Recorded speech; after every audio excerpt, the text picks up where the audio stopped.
Hello friends, आज का ये वीडियो आपको दो डिसीजन लेने में हेल्प कर सकता है।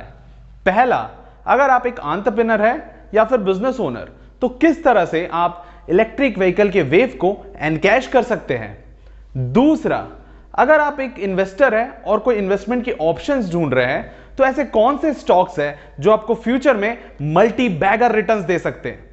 आइए चलिए देखते हैं इस वीडियो को।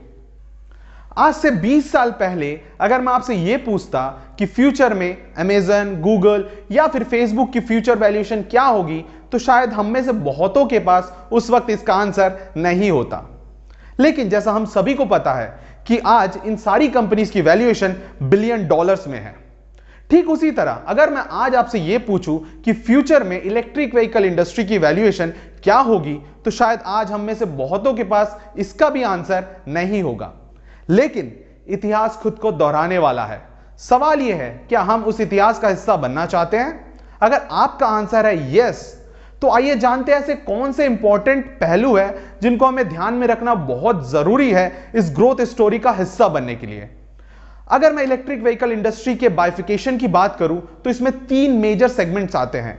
जो पहला सेगमेंट है वो है ओईएम्स का, ओरिजिनल इक्विपमेंट मैन्युफैक्चरर का, जो इलेक्ट्रिक व्हीकल इंडस्ट्री को डिफरेंट कंपोनेंट्स एवं पार्ट्स प्रोवाइड करते हैं। अगर मैं दूसरे सेगमेंट की बात करूं तो वो आता है चार्जिंग स्टेशंस का या चार्जिंग इंफ्रास्ट्रक्चर का। अगर मैं तीसरे सेगमेंट की बात करूं तो वो आता है बैटरी मैन्युफैक्चरिंग यूनिट्स का, जो different lithium ion battery manufacture करती है। अगर एट प्रेजेंट मैं इस इंडस्ट्री के प्रॉब्लम की बात करूं तो जो सबसे मेजर प्रॉब्लम है इस इंडस्ट्री का एट प्रेजेंट वो है चार्जिंग स्टेशंस का। जी हां, एट प्रेजेंट इंडिया में सिर्फ 1800 चार्जिंग स्टेशंस है, जिसमें से सिर्फ 5% ऐसे हैं जो फास्ट चार्जिंग स्टेशंस की कैटेगरी में आते हैं।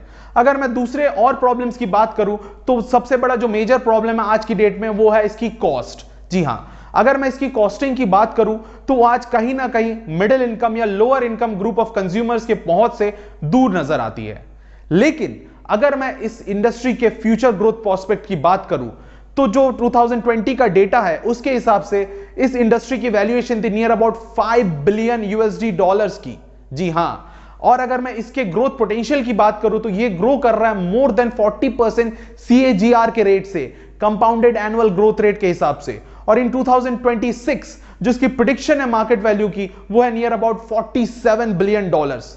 जी हां, ये बहुत ज्यादा मैसिव और एक्सपोनेंशियल ग्रोथ रेट है।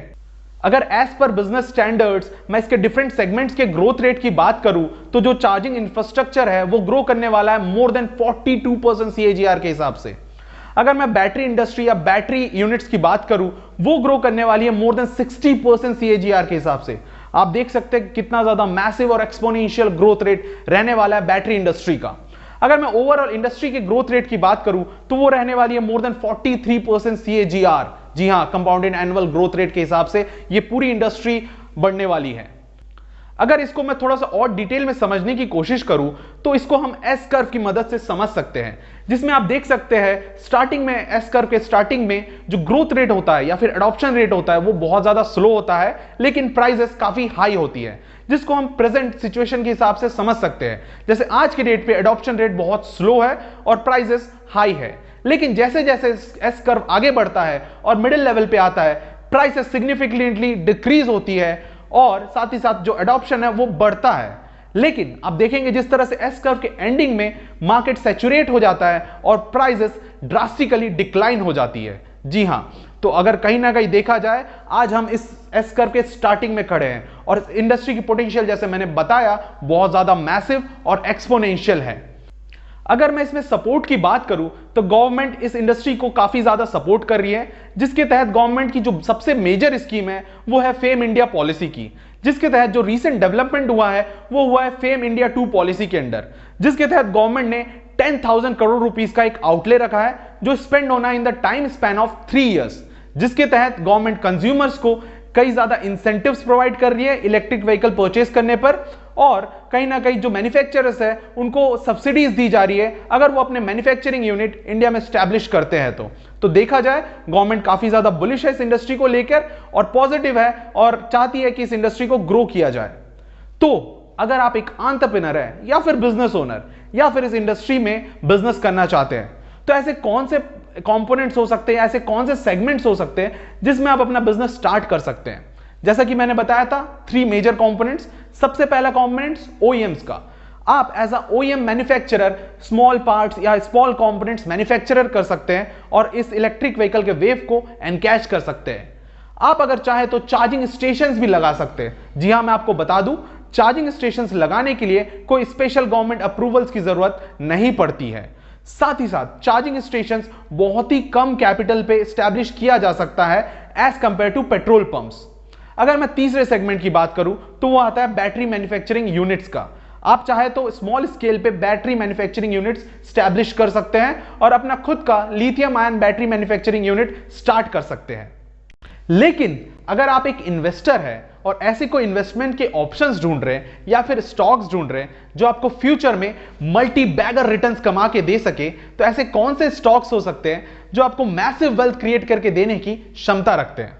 आइए समझते हैं इसको सेगमेंट वाइज। जो सबसे पहला सेगमेंट है वो है आपका ओईएम्स का, ओरिजिनल इक्विपमेंट मैन्युफैक्चरर का, जिसमें अगर सबसे पहली कंपनी की बात करूं वो है आपका मदरसन सुमी।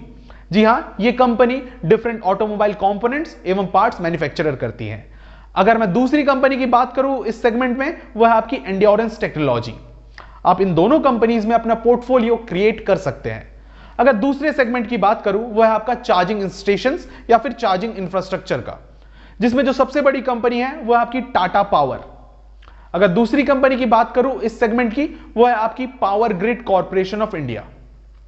अगर तीसरे सेगमेंट की बात करूं वो है आपकी बैटरी इंडस्ट्री की, जिसमें जो सबसे बड़ी कंपनी है वो आपकी Amara Raja battery industries limited, जिसको हम सभी एमरॉन के नाम से भी जानते हैं।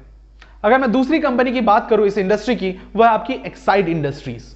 जैसे कि मैंने पहले बताया था, इस इंडस्ट्री की growth potential more than 60% CAGR है। जी हां, more than 60% compounded annual growth rate के हिसाब से ये बैटरी इंडस्ट्री ग्रो करने वाली है। तो इसमें अपना निवेश करके आप मैसिव वेल्थ जनरेट कर सकते हैं। अगर मैं आईटी इंडस्ट्री की बात करूं या आईटी कंपनी की बात करूं, जो सेगमेंट है जो इलेक्ट्रिक व्हीकल इंडस्ट्री में वर्क कर रही है, उसमें जो सबसे बड़ा नाम आता है वो आता है आपका टाटा एलेक्सी। जी हां, आप इस कंपनी में भी अपना निवेश कर सकते हैं और फ्यूचर में मैसिव वेल्थ क्रिएट कर सकते हैं। लेकिन मैं आप सभी को बता दूं, यह वीडियो किसी भी कंपनी द्वारा स्पॉन्सर्ड नहीं है। अगर आप कोई निवेश करना चाहते हैं तो अपने प्रॉपर ड्यू डिलिजेंस करके और अपने रिस्क पे निवेश कर सकते हैं। इसी के साथ अगर आपका कोई सजेशन है या कोई फीडबैक है इस वीडियो के बारे में, तो आप मुझे नीचे कमेंट सेक्शन में बता सकते हैं। अगर आप कोई नया वीडियो देखना चाहते हैं किसी दूसरे टॉपिक पे, वो भी आप मुझे लिख के बता सकते हैं कमेंट सेक्शन में। इसी के साथ मैं इस वीडियो को एंड करना चाहूंगा। With that note, signing off. Thank you.